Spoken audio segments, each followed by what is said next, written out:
그다음에 이제 토마스 제퍼슨을 한번 넘어갑시다. 제퍼슨은 이제 19세기 18, 9세기 미국의 창업 건국했던 사람 중에 한 사람이죠.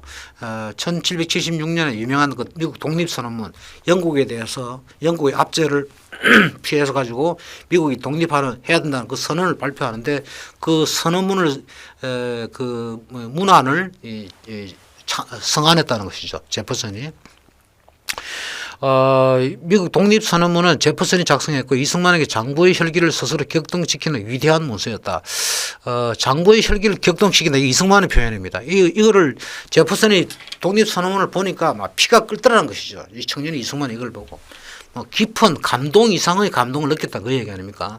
그 이승만은 이제 제퍼슨을 인용합니다. 독립선언문 중에 내용의 일부를 인용합니다.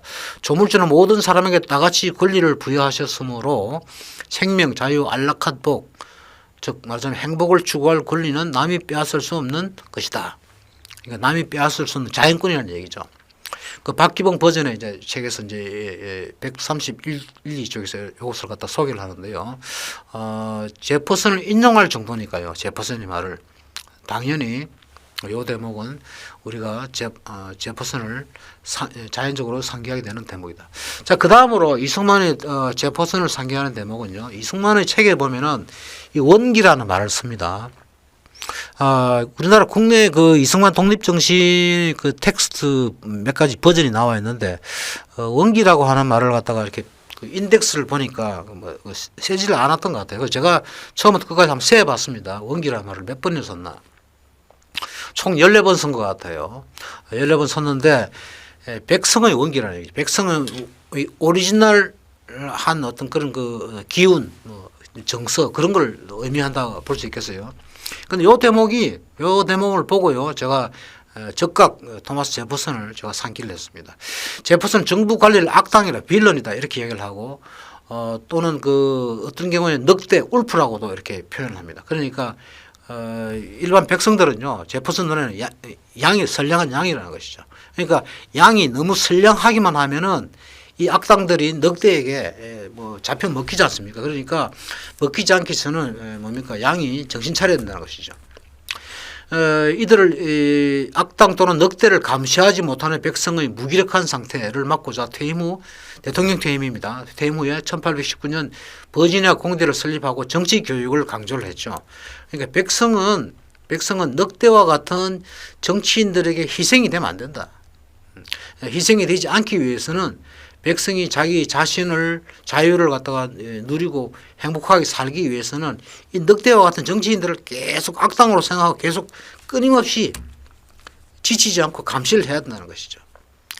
그래서 이제 그래야지 백성들이 무기력 상태, 영어에서 말하는 레터지, 이런 상태에서 벗어날 수 있다. 사실 똑같은 이야기 아닙니까? 백성의 원기를 회복해야 된다는 이승만이 말이나, 백성이 무기력 상태를 벗어나야 된다는 제퍼슨의 말이나 그게 그거 아닙니까? 내용상으로 보면. 그래서 제퍼슨 같은 경우는요, 학생들에게 정치 교육할 때 어떤 책을 읽혔느냐, 존 로크의 통치론 2권을 읽혔다는 거죠. 그리고 제퍼슨 자신이 성문했던 미국 독립선언문 이걸 읽게 했고요. 그 다음에 알렉산더 해밀턴, 제임스 메디슨, 존 제이 이런 세 사람이 공저했던 연방주의자 농고 이런 책을 갖다가 읽히겠다. 이 연방주의자 농고라고 하는 건 미국 헌법에 대한 해설서 또는 참고서라고도 할 수 있겠죠. 유감스럽게도 우리나라 헌법에 대해서는 이런 해설서나 참고서가 저는 없다고 생각하는데, 미국 헌법에 이런 훌륭한 굉장히 철학적인 지혜가 담긴 이런 어떤 책이 있었기 때문에 미국이라고 하는 나라가 정치적으로도 세계의 모범이 되는 그런 정치 문명을 만들지 않았냐, 저는 그렇게 생각을 합니다만, 이 연방주의자 농고도 읽혔고요. 워싱턴이 8년 동안 대통령 임기를 끝나고 물러갈 때 farewell address, 고별 연설을 했어요. 이게 상당히 정치 철학적으로 정말 심오한 그런 뜻이 담겨져 있기 때문에 이런 걸 학생들한테 교육을 읽히고 교육을 시켰다는 것이죠. 이승만도 제퍼슨처럼 조선 역사가 죽인 백성의 원기를 되살리려 했다. 이는 국민의 활력을 강조한 민주주의자 제퍼슨을 상기하기에 충분했다. 그러니까 백성의 원기를 살리기 위해서 이승만은 기독교를 우리가 수용해야 된다. 그런 이야기를 했다는 이야기를 우리가 지난번에 했죠. 자, 그 다음에 그 제퍼슨의 공화주의와 이승만의 공화주의가 또 서로가 매치가 된다. 뭐 그런 이야기인데요. 제퍼슨 공화주의 정신은 미국의 맥락에서 영국식 절대 왕정을 연상시키는 중앙 집권하던 연방정부를 매우 의심했던 데서 나타난다. 이승만은 반왕정으로 이를 표현했다. 독립정신 21장에서 이승만은요, 공화국이라는 표현을 씁니다. 그리고 22장에서요, 이승만은 공화정이라고 하는 표현을 쓰는데요. 이 21장과 22장은 공화주의자였던 왕정과 같은 그런 정치 체제를 반대했던 미국의 공화주의자 제퍼슨을 상기하게 된다는 것이죠. 그 다음에 중립 문제라고 하는 문제가 있어요. 그 독립 정신에서 이승만은요, 주권의 중립은 성인하지 않습니다. 이건 거부하는 것 같아요. 그런데 통상을 위한 목적으로 하는 그런 중립은 지지를 하고 있어요. 41장에서 8장에서도 그 8장에서 그 주권의 중립은 거부하는 이야기가 8장에서 나오고요. 41장과 45장에서는요. 통상을 위한 목적의 중립은 상당히 긍정적으로 이렇게 평가를 하고 있죠. 그러니까 중립이라고 하는 문제가 있을 때, 뉴트럴리티라는 문제가 있을 때 주권의 중립은 바람직하지 않다 이렇게 봤던 반면에 통상의 중을 위한 어떤 그런 것 중립은 긍정적으로 바라봤다라는 것이죠. 이승만은 나중에 이제 독립정신을 집필한 한참 후에요. 그 35살, 한 뭐 6년 정도 있었군요. 살 때 프린스턴 대학에 제출한 박사 논문, 미국 영향하에서 중립에서 비교전국, 전쟁을 하지 않는 국가죠. 비교전국의 중립주 무역 행위는 침범할 수 없는 권리적 자연권이라고 주장하는 토마스 제퍼슨의 주장을 인정하고 수용하는 것으로 이어졌다. 제가 그 이승만의 박사 논문을 다운로드는 받았습니다. 제가 읽어보지는 못했습니다. 앞으로 제가 읽어보고 다음 기회가 되면은 더 이 부분에 대해서 더 이야기를 하겠습니다. 그 다음에 이제 그 제퍼슨과 동시대에 살았던 제임스 메디슨, 이 사람은 그 제퍼슨은 미국 3대 대통령을 했고 제임스 메디슨은 그 이어서 4대 대통령을 지냈던 사람이죠. 이 메디슨은 뭘로 유명하느냐? 그 파벌 이론가로 유명하죠. 뭡니까? 연방주의자 논거의 10번에 보면은 그 아주 걸출한 그 논문이 하나 있는데요. 그 파벌을 어떻게 하면 파벌 문제를 해결할 수 있겠느냐 그런 데 대해서 유명한 그 논문을 썼습니다만 독립정신 42장에서 그러니까 갑오 을미 동안의 대한의 상황에서 이승만은 1894년에 갑오 경장으로부터 사색 그러니까 노론 소론 남인 북인 같은 이 조선의 당파들이죠. 사색을 폐지한 것을 세상 형편에 발맞추는 진보적인 그런 액션이라고 간주하고 이것을 긍정적으로 평가하는데요. 파벌 정치를 갖다가 일단 갑오 경장이 이걸 갖다 폐지한 데 대해서는 상당히 긍정적으로 생각을 했는데 이것은 요 대목은 이제 파벌 정치를 문제를 이렇게 그 고민했던 제퍼슨을 상기한다는 것이죠. 제퍼슨 경우에 이제 파벌을 이렇게 이야기합니다. 파벌 현상은 자유로운 정치 활동을 의미한다. 일단 사람들이 이렇게 자유를 주면은 파벌 행위를 한다는 것이죠. 기본적으로 자유를 내포하지만 국가에는 해가 된다. 그러나 파벌 행동 자체를 폐지를 해버리면 사람들이 자유를 폐지하는 것이 되므로 폐지를 해서는 안 된다는 것이죠. 이 메디슨 이야기입니다. 제가 제퍼슨을 상기한다고 썼는데 아마 실수했습니다.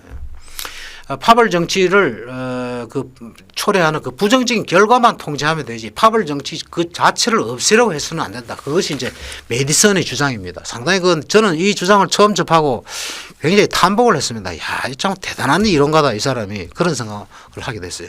그 페더리스트 페이퍼 넘버 10에 보면 이런 이야기를 해요. 그러나 이승만은 독립정신에서 파벌 문제를 아주 길게 자세하게 논의하지는 않았어요. 조금 의외입니다. 나중에 하와이에서도 활동했고 상해 가서도 활동했는데 이승만이를 괴롭혔던 가장 큰 문제 중에 하나가 제가 보기에는 파벌 문제였던 것 같아요. 뭐 기호학파다,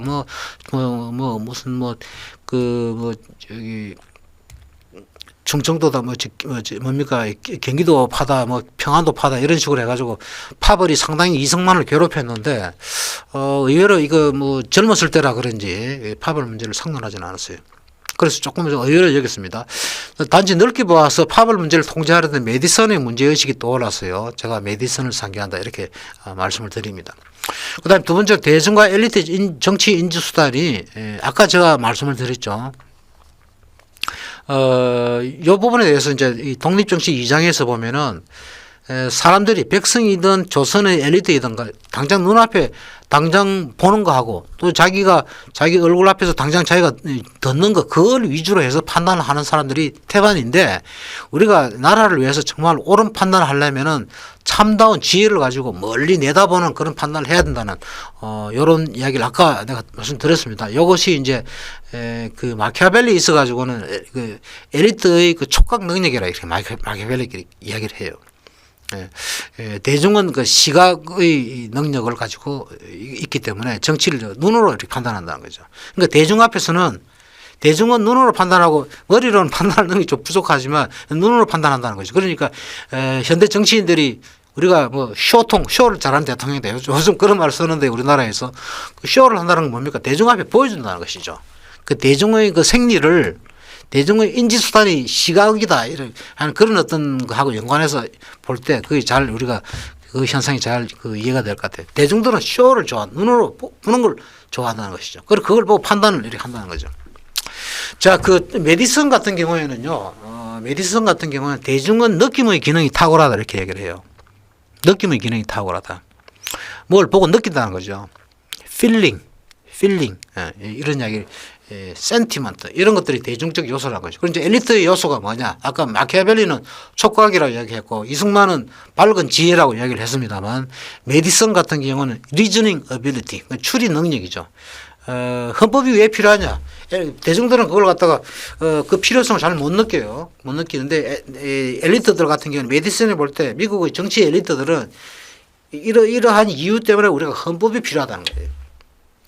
그 판단을 엘리트가 할 때 이 사람들은 대중들이 하지 못하는 그런 판단 능력을 가지고 있는데 그것이 엘리트가 가지고 있는 추리 능력이라는 것이죠. 자, 그런 얘기입니다. 자, 그런 부분에서 이승만의 독립정신 2장은 마키아벨리를 아까 상기한다고 이야기했습니다만은 메디슨이 말하는 것도 역시 상기한다. 그런 이야기입니다. 그 다음에 이제 세 번째 공화주의라는 문제. 아까 그 제퍼슨과 같은 공화주의를 이승만이 상기한다고 말했지만, 메디슨도 역시 공화주의자이니까요. 메디슨 역시 또 상기한다고 할 수가 있겠어요.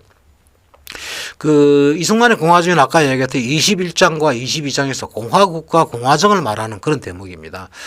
이 공화국을 만드는 것이 필요하고 그리고 좋다는 것이죠. 공화정을 하는 것이 좋다는 것이죠.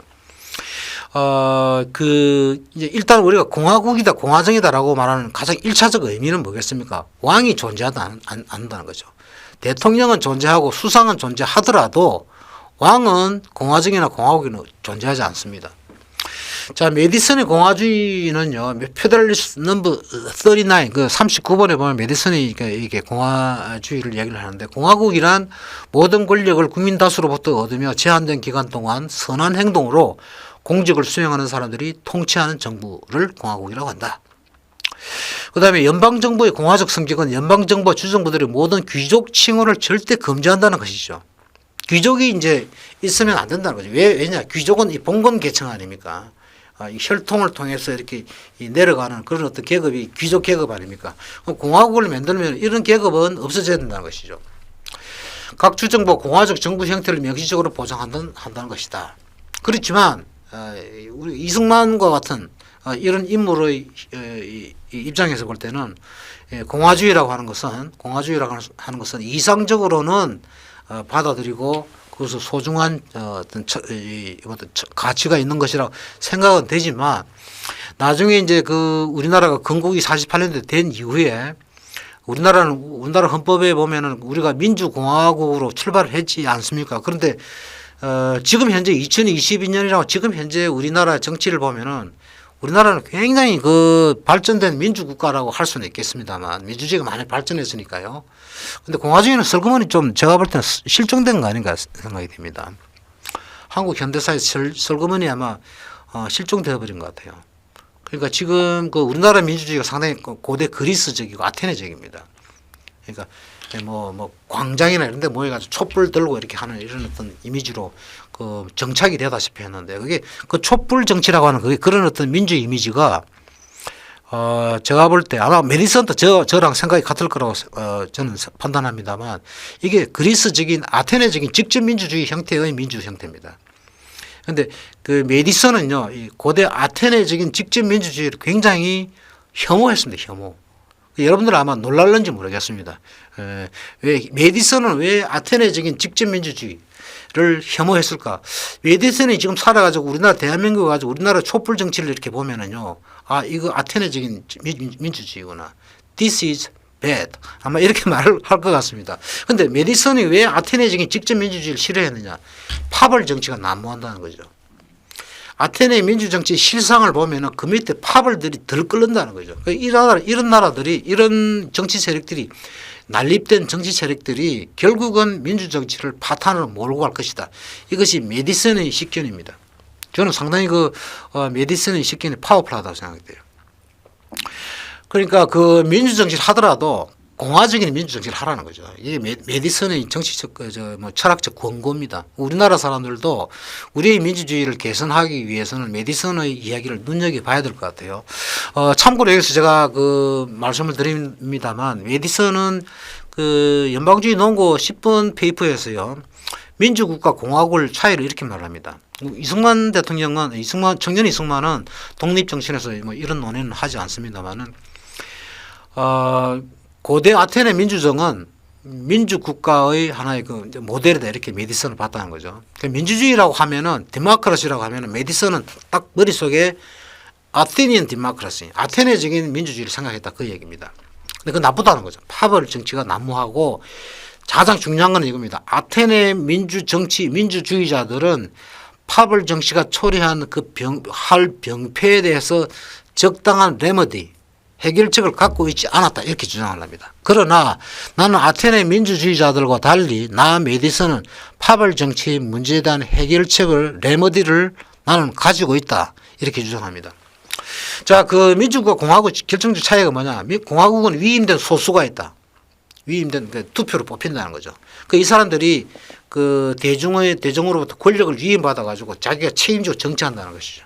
그게 첫 번째 공화 정치 요소고요.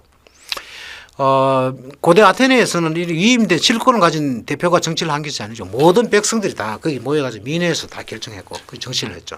그 다르다는 거죠. 자, 두 번째 공화국은 인구와 영토 확장 가능성이 있어가지고 그것을 가능케 한다는 거죠. 인구 확장도 가능케 하고 영토를 확장하게 하는 것도 가능케 한다. 그렇지만 아테네적인 민주주의는 조그만 동네에서 매사의 모든 일을 만장일치나 다수결로 결정하는 그런 어떤 시스템이기 때문에 인구를 확장하는 제도로서는 상당히 결함이 많다. 따라서 영토를 확장하는 그런 어떤 부분에 있어서도 아테네적인 직접 민주주의 제도는 좋지가 않다는 거예요. 그런 걸 하기 위해서는 미국적인 민주공화정을 해야 된다. 이것이 이제 메디슨의 주장입니다. 우리가 상당히 곱씹어 봐야 될 필요가 있는 그런 주장이라고 생각이 됩니다. 참고로 제가 말씀드릴 거예요. 그 다음에 제가 이제 칸트와 헤겔을 넘어가서 이승만의 독립정신이 가지고 있는 칸트적 요소, 헤겔적 요소, 그걸 제가 지금 말씀을 드리고자 하는데, 칸트와 헤겔을 말씀드리기 전에 제가 이 대목에서 잠깐 루소를 좀 짚어볼 필요가 있습니다. 왜 그러냐면 루소의 생각에서 칸트와 헤겔의 생각이 나타났기 때문에요. 자, 이 루소라는 사람은 마키아벨리 못지않게요, 아주 돌출적인 그런 사상가였습니다. 서구 정치 철학사에서 나타나기 힘든 인물행위라는 것이죠. 느닷없이 갑자기 툭 튀어나온 그런 사상가였다는 거죠. 이 사람은 근대적 역사, 인간의 역사라고 휴먼 히스토리라고 말합니다만, 근대적 역사를 근대적 맥락에서 발견했다. 고대적 역사에서 역사를 발견한 사람은 흔히들 헤로도투스라고 이야기를 하죠. 그런데 이제 그건 고대적 이야기고, 근대적 맥락에서는 루소가 역사를 발견했다 이렇게 얘기를 하죠. 이 대목에서 제가 여러분들에게 좀 한 가지 말씀드리고 싶은 점은요, 리오 스트라우스가 썼던 그 강연했던 그걸 갖다가 모았던 논문인데, 그걸 갖다가 근대성에 대한 세 가지 파도, The Three Waves of Modernity라고 하는 유명한 그 리오 스트라우스의 강연 논문이 있습니다. 여기에서 보면은 장자크 루소가 근대성 파도의 두 번째 파도를 일으킨 장본인이다 이렇게 이야기했어요. 첫 번째 파도는 마키아벨리가 일으켰고요. 그다음에 마지막 세 번째 파도는 프리드리히 니체가 일으켰다 이렇게 이런 그 취지를 요 강연문에서 리오 스트라우스 하고 있는데 그 정도로 루소가 비중 있는 철학자라는 얘기죠. 이 루소라는 사람은 역사를요 칸토 헤겔과 달리 퇴보의 과정으로 생각했어요. 인류의 역사를 언제 시작했느냐, 누군가가 요 땅은 내 땅이다, 아무도 내 허락 없이 들어오지 마라 라고 사회재산권을 확립할 때 인간의 역사가 출발했다고 이야기해요. 동시에 사회재산권의 출발과 동시에 역사가 출발했지만 이것과 동시에 인간과 인간 사이의 불평등도 이런 역사와 사회재산권의 출발과 동시에 일어난 현상이다. 이런 주장을 인간 불평등 기원론에서 합니다. 그리고 또 급진적 자연 상태에 관하다. 제가 이렇게 말을 했습니다만 자연 상태를 상당히 급진적으로 레디컬한 관점에서 생각했다. 홉스는 자연 상태를 상당히 네거티브하게 생각했어요. 아까 내가 말씀드렸듯이 자연 상태 하에서 인간이 살아가면 그 상태는 외롭고 살벌하고 뭐 야만적이고 뭐 인간의 삶은 그런 상태에서 오랫동안 장수를 누리며 살 수 없다 뭐 이렇게 이야기를 했다고 하지 않았습니까? 상당히 네거티브했어요. 로크 같은 경우는 100% 네거티브한 것은 아니다 하더라도 적어도 50% 정도는 자연 상태는 네거티브했어요. 강도가 있고 독놈이 있기 때문에 내 거를 뺏어가고 나를 해쳐가지고 내 거를 뺏어가는 그런 존재들이 자연 상태에 존재한다라고 하는 것이 로크적 관점인데, 루소는요 이 두 가지 관점을 다 거부합니다. 이 사람들이 뭔가 착각하고 있다는 것이죠. 자연 상태를 갖다가 시민 상태에서 습득한 그 시민 상태적 편견을 가지고 자연 상태를 바라봤다. 그러니까 올바르게 보지 않았다는 거죠. 자연 상태를 올바르게 보려면 시민 상태에서 내가 습득한 편견이나 학식이나 뭐 습관 이런 걸 다 버려야 된다는 거죠. 그런 의미에서 이 사람이 아주 레디컬한 관점에서 자연 상태를 관찰했다.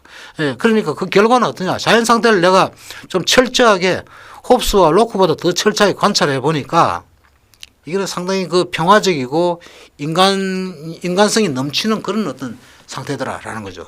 그 관점 나중에 그 1세기 후에 19세기 공산주의 원조가 되었던 마르크스가 받아들입니다. 그러니까 원시 공산주의라고 하는 말을 마르크스가 하지 않습니까? 그 루소에서 나온 개념입니다. 루소의 레디컬한 그 자연 상태에 대한 관점에서 나온 거죠. 루소의 말은 이겁니다. 자연 상태의 인간은 다른 사람의 고통에 대해서 사람들은 누구나 다 연민과 동정의 정을 가지고 있다는 거죠.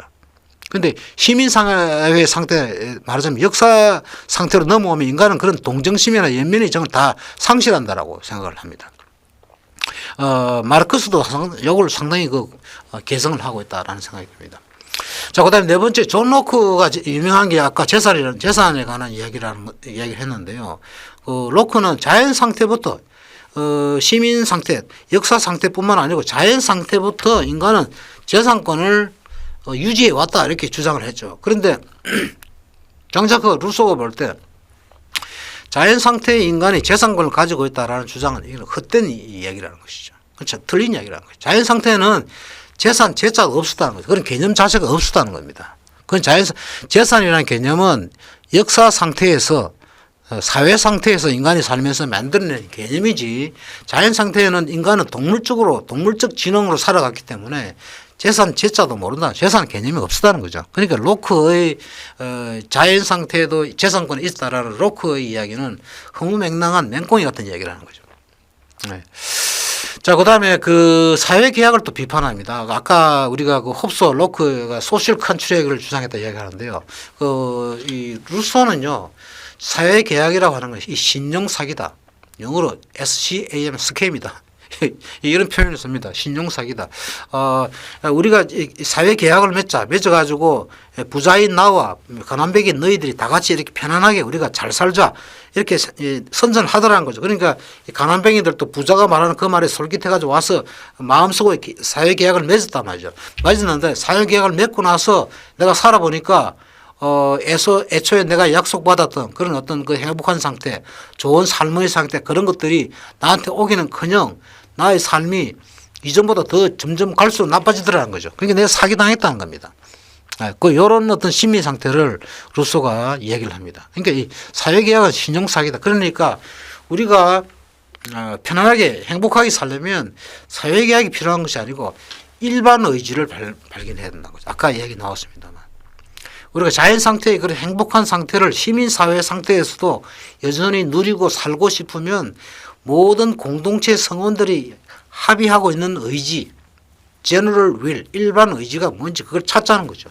그걸 찾아가지고 그걸 실현하면은 사람들은 잃어버린 자연 상태의 행복을 시민사회 상태에서 다시 회복할 수 있다.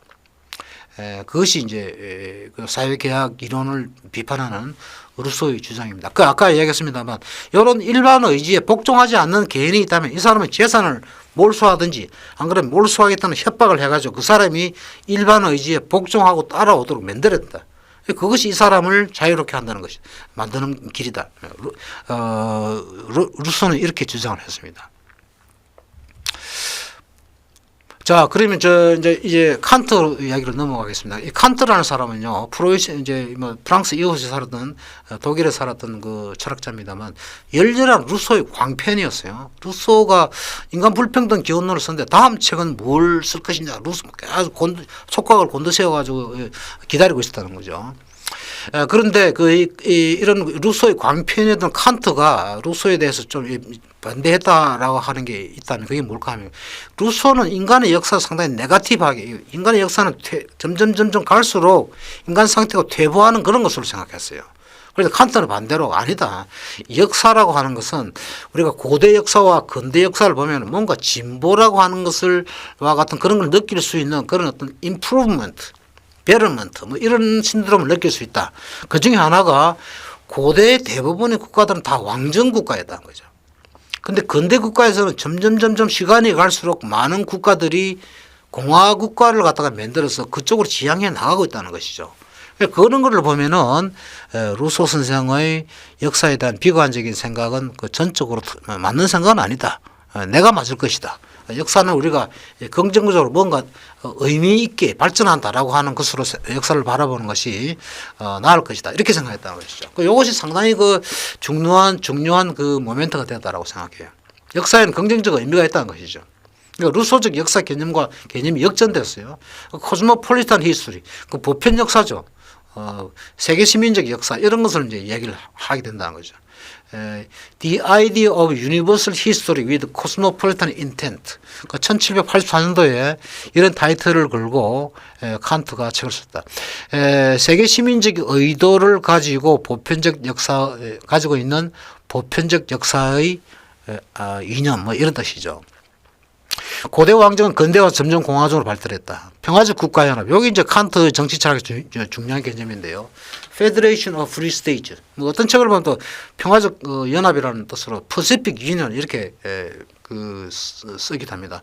평화적 국가연합. 우리말로 이렇게 번역하면 참 좋을 것 같아요. 모든 국가가 공화국이 되면은 왕정을 폐지하고 모든 국가가 공화정을 수립하면은 서로가 협조하게 된다는 거죠. 국민들의 뜻을 받들어가지고 협조한다는 거죠. 전쟁은 점점 갈수록 없어진다. 그리고 무역을 점점 많이 하게 되고 무역을 통해서 평화를 이룰 수 있다. 이런 비전을 칸트가 영구평화론 1795년에 썼던 영구평화론이라는 저서에서 이런 비전을 제시를 하죠. 이런 칸트의 비전은 서구 역사에서 특히 서구 역사에서 정치학자뿐만 아니고 뭐 역사학자나 사회과학자들에게 많은 영향을 끼쳤죠. 이게 현대에 와가지고는 민주평화 명제, 데모크라틱 피스 이런 이 명제가 있습니다. 이게 명제의 취지가 뭐냐니까 하니까 민주적인 국가들은 국민의 뜻을 받들어가서 정치를 하기 때문에 전쟁을 잘 안 한다는 거예요. 그럼에도 불구하고 미국과 같은 민주국가는 왜 전쟁을 지구상에서 지금 제일 많이 하는 그런 하는 국가로 오명을 뭐 가지다시피 하는데 왜 미국은 민주국가이면서 전쟁을 많이 하느냐? 비민주국가와 전쟁한다는 거죠. 민주국가가 전쟁할 때는 다른 민주국가와 전쟁하지 않고 다른 비민주국가와 권위주의 국가와 전쟁을 한다. 그런 이야기도 여기 내포가 되어 있습니다.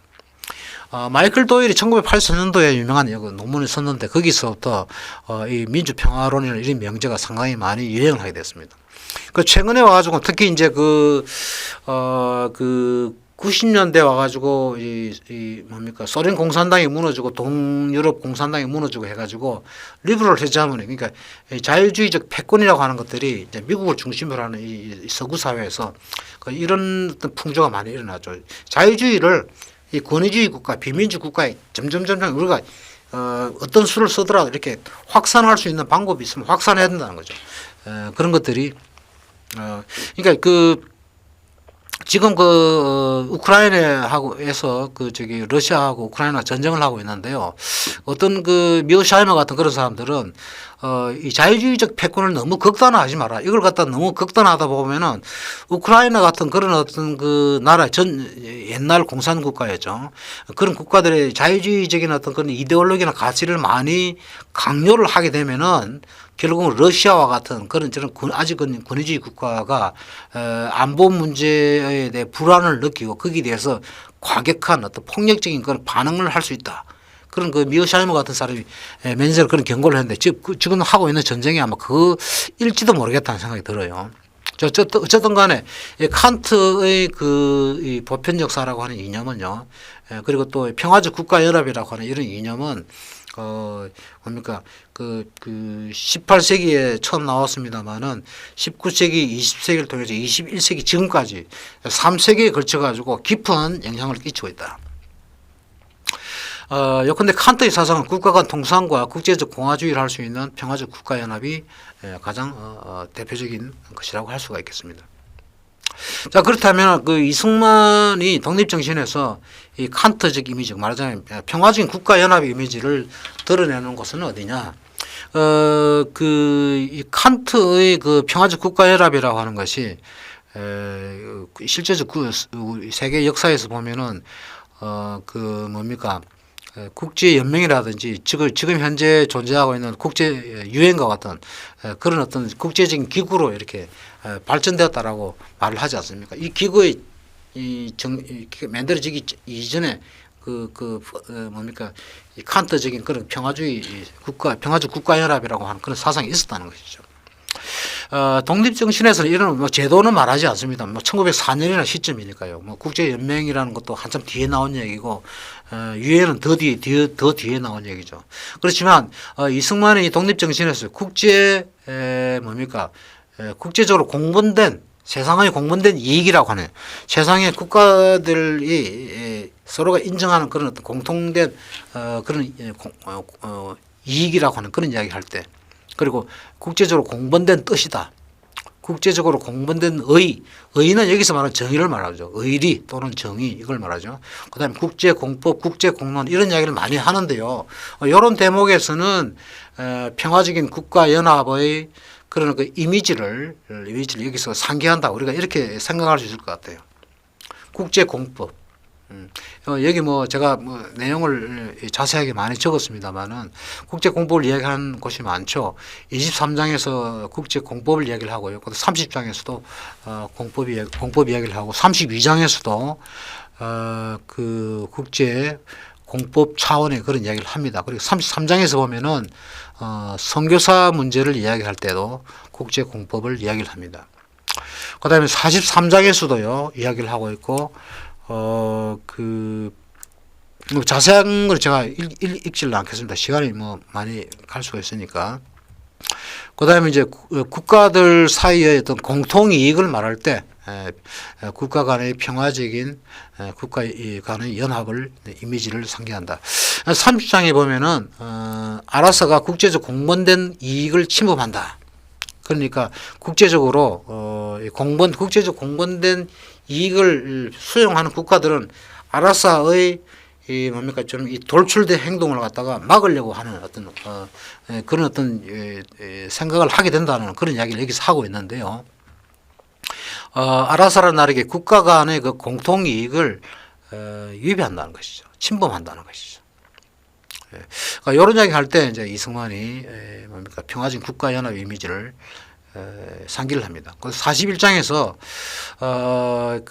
아라사가 중국에서 영국과 미국 같은 나라들의 통상 이익과 전도 이익을 갖다가 침범해가지고 모든 이익을 자기들이 거기서 독점하려고 할 때 국가 간의 공통된 그런 이익을 갖다가 침범한단 말이죠. 그리고 그런 이야기를 할 때 이승만은 평화적인 국가연합 이미지를 갖다 국가연합의 정신을 여기서 상기한다. 그렇게 말할 수 있겠습니다. 세 번째 보면 국가 간의 의리를 이야기를 해요. 38장에서도 이야기를 하고요.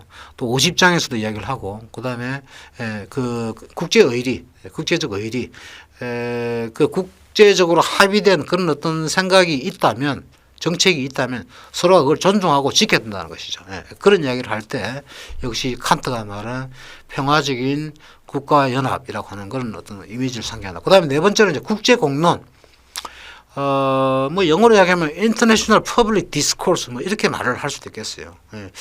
그런 이야기를 또 이승만이 한 5번 정도를 한다고 제가 이렇게 한번 확인을 해 보았는데요. 이런 이야기 할 때도 이승만은 칸트적인 평화적 국가연합이라고 하는 그런 이미지를 상기를 해요.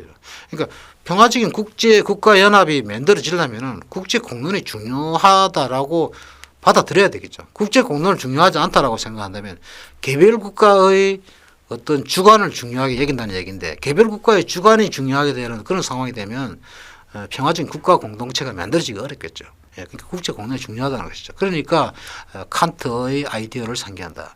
자, 그렇게 생각을 했습니다.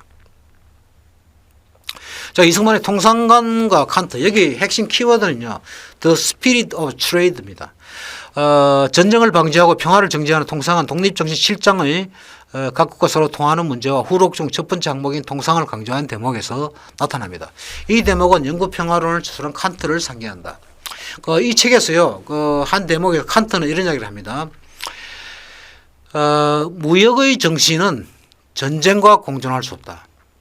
The spirit of trade는 전쟁과 공존할 수 없다. 조만간에 이 무역의 정신이 세상을 지배할 것이다. 전쟁을 하고자 하는 그런 욕구나 의도는 물러가고 무역의 정신이 이 세상을 지배할 것이다. 여기서요, 그러니까 영구 평화론에서 이런 이야기가 나오는데, 제가 이 원본을 영어로 된 원본을 제가 참고를 했습니다. 그거 보니까 이렇게 이탈리처럼 글자가 눕혀져 있어요. 이 칸트가 글자를 이탈리처럼 쓰다는 얘기죠. 그만큼 이걸 강조하기 위해서. 무역의 정신이 세계 평화를 가져오고 모든 이 국가들이 평화롭게 살고 하는 것을 도와준다. 그런 게 이제 칸트의 취지인데, 이승만도 이런 대목에서는 칸트를 상기한다.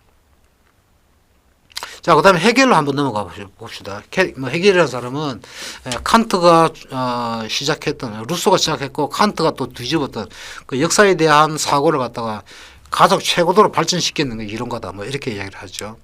역사에는 정반합이라고 하는 이런 어떤 논리로 발전하는 법칙이 있다. 그런 이야기를 했고요. 그 다음에 해겔의 정치 철학에서 유명한 나타난 정치 철학이 나타난 유명한 책이 이제 법철학이라는 책 아닙니까? 여기서 보면은 자유민주주의라고 하는 것이 인류 역사의 최종적인 종말 단계다. 그러니까 이 무슨 얘기냐니까, 역사는 계급 사이의 모순으로 이렇게 충돌해 가지고 발전해 오는데, 뭐 어떻게 보면 마르크스도 이 부분에서 해결을 갖다 모방했다라고 할 수 있겠습니다만, 계급들이 서로 다른 계급들이 어떤 계급 이익 사이의 모순 때문에 이렇게 충돌해 가지고 발전하는데, 자유민주주의 체제를 만들면 계급 간의 모순이 해소가 된다라고 생각했다는 것이죠. 이런 계급적인 적대성이 해소가 되기 때문에 자유민주주의 체제를 만드는 더 이상 계급 투쟁은 필요가 없다. 그러니까 투쟁으로 점철되는 인간의 역사는 이 지점에서 종결된다는 거죠. 그것이 역사의 종말이라는 태제입니다. 유명한 이야기죠. 그래서 1980년대 말에 1989년으로 기억됩니다만, 이 베를린 장벽이 무너졌죠. 그 베를린 장벽이 무너졌을 때 미국의 정치 철학 이론가였던 프란시스 후쿠야마가 그걸 보고 나서 우리 자유민주주의가 저 전체주의 국가에 이겼다. 그러니까 해겔이 예견했던 그 The End of History, 역사의 종말이라는 그 태제가 지금 여기서 확인이 되었다. 이렇게 선언을 했죠. 그래서 나중에 2년 있다가 이제 소련이 91년도에 무너지지 않습니까? 소련 무너진 직후에 이 사람이 92년도에 The End of History and the Last Man이라고 하는 역사의 종말과 마지막 인간 또는 종말적 인간, 이런 어떤 제목을 달고 유명한 책을 썼죠. 역사는 종말을 구했다. 자유민주주의가 공산주의에 이겼다, 그 얘기죠. 이걸 보면은 해결이 옳았다. 이걸 이 사람이 주장을 했습니다. 그런데 이제 20세기 말 무렵에 이제 이런 주장을 했는데 20세기 요 주장을 하기 이전에 같은 20세기에 이 알렉산더 꼬제프라고 하는 그 유태인인데 러시아 출신 유태인인데 활동은 또 프랑스에서 했어요. 프랑스에서 이 사람이 역사 철학을 헤겔 역사 철학 강의를 했던 아주 인기 있는 그 철학 교수였다고 그래요. 이 사람이 후쿠야마가 역사의 종말 테즈를 들고 나오기 전에 한번 역사의 종말 테즈를 발표를 했어요. 그래가지고 이 사람이 나중에 지금 오늘날 이 뭡니까 EU죠, EU. 유럽 연합체의 그 전 단계가 그 옛날에 그 EC라고 하는 그 기구였지 않았습니까? 그 EC 그 사무총장을 했던 사람이죠. 그 EC가 오늘날 EU로 발전하는데 많은 공헌을 했던 사람이죠. 그러니까 이 사람 원래는 또 재미난 게 이 사람이 원래는 또 공산주의자였어요. 이 알렉산더 꼬제프. 그런데 이 사람이 나중에 이제 그 생각의 변화가 생겨가지고 헤겔 철학을 받아들임으로 해가지고 자유민주주의자로 바뀌면서 공산주의자와 이제 거리를 두기 시작했다. 자유주의자로 변신했다는 거죠. 자, 그게 이제 헤겔과 연관된 포인트고요. 그리고 이승만이 가지고 있는 그 보여주는 그 헤겔을 상기하는 요소가 뭐겠느냐. 자, 여기 두 가지로 정리를 했습니다. 국가들 간의 공번된 의로울 의자죠. 공번된 공번된 뜻, 공번된 이익. 이런 것도 이제 그 이승만이 여러 번 반복적으로 강조하는데요. 이것은 가장 전형적으로 19세기 역사 철학자 칸트식인 그 칸트적인 역사관을 발전시킨 것이다. 이 점에서 이승만은 칸트뿐만 아니고 역사 과정에서 하나님의 선한 뜻의 구현을 강조한 헤겔의 역사관을 공유한다겠다. 그 헤겔의 역사관에서는 하나님이 등장을 합니다. 하나님이 역사 과정을 인간의 역사 과정을 통해서 자기 뜻을 구현한다는 거죠. 이 칸트와 헤겔의 공통점은 역사 과정에서 올바른 것, 정의로운 것이 결국엔 종국적으로 승리한다. 뭐 이런 어떤 인식을 담고 있다는 것이죠. 그 다음에 두 번째로 독립정치 15장 말미에서는 미국식 민주제도가 민주정치제도가 가장 선명하다 이런 이야기를 한다고 우리가 여러 번 이야기를 했는데요. 이것이 헤겔이 자유민주주의 정치가 역사의 종말이다라고 할 수 있을 정도로 가장 선미한 제도라고 봤다는 그런 점을 갖다가 역사의 마지막 최종적인 어떤 정치 제도 형태라고 봤다는 점에서 그 헤겔을 갖다가 이승만의 주장 헤겔을 상기한다. 뭐 이렇게 저는 생각을 해봤습니다. 그 다음에 이제 알렉시스 토크빌을 한번 이야기를 하겠습니다. 제가 그 앞 강연 1부에서 토크빌을 이야기를 했는데요. 독립정신 23장에 나타나는 백성과 풍화의 문제 그것이 토크빌의 다수의 행포를 연상한다라고 제가 말씀을 드렸죠. 그리고 독립정신 25장이 자유의 폐단을 갖다가 막기 위한 그 자유에도 한도가 있다라는 그 이승만의 주장을 하는데요. 토크빌 역시 자유의 폐단을 논의하고 있다는 점에서 그런 점에서도 토크빌 상기한다라고 이야기를 했죠. 첫째 이승만의 풍화의 문제 23장에서 나왔죠. 이승만의 문제는 전제정치 하에서 신음하던 조선의 백성이 생각을 자유롭게 못한다는 것이었다. 그래서 이승만의 대책을 우리가 볼 때 이승만의 교화를 통해서 백성의 생각이 자유로워지는 그런 것을 생각했다. 그런데 이런 것이 그 뭡니까 백성의 습관 를 만들어낸다 그죠. 전제정치 오랫동안 신음하다 보니까 백성의 생각이 자유롭지 못하게 된다. 그래서 백성의 생각이 자유롭게 생각하는 사람들의 그 가치를 갖다가 묵살하는 그런 어떤 그 사태를 초래하게 이르는다. 그러니까 그 대목에서 제가 토크빌이 다수의 행포를 연상한다라고 얘기를 했습니다. 토크빌은 근대 민주사회, 그러니까 토크빌은 근대 민주사회 평등사회다라고 생각을 했어요. 같은 뜻입니다. 토크빌에게는. 이전에 봉건사회, 귀족사회죠. 달리 대중이 정치의 주인공이다. 이게 이승만과 좀 차이가 난다라고 할 수가 있겠죠. 그래서 토크빌은 다수 결과 수의 힘을 믿고 다수파가 분별력 있는 개인이나 소수의 견해를 압제할 때 이 사회가 뭡니까 문제가 있다. 그러니까 이 다수의 행포라는 그런 문제가 있다. 이렇게 생각했다는 것이죠. 그래서 토크빌 같은 경우에는 다수가 횡포를 부릴 때는 입법과 행정이 불안정해지고 다수파가 무소불위의 어떤 권력을 행사하고 정부 공무원 또 이 다수의 비위를 맞추기 위해서 노예처럼 그렇게 처신을 하고 사상의 자유가 박탈되고 생계를 한 목적을 가진 그런 선동가들이 등장을 하고 민주정책 실종이 된다. 토크빌이 이런 논의를 미국의 민주정치에서 이렇게 하죠. 그래서 토크빌이 내세우는 그 대책은 뭐냐면 행정을 분권화하자. 그리고 이 분별력에는 법률가의 존재가 있으면 법적인 지혜, 법적인 지식을 가지고 다수 행포를 부리는 사람들이 이런 어떤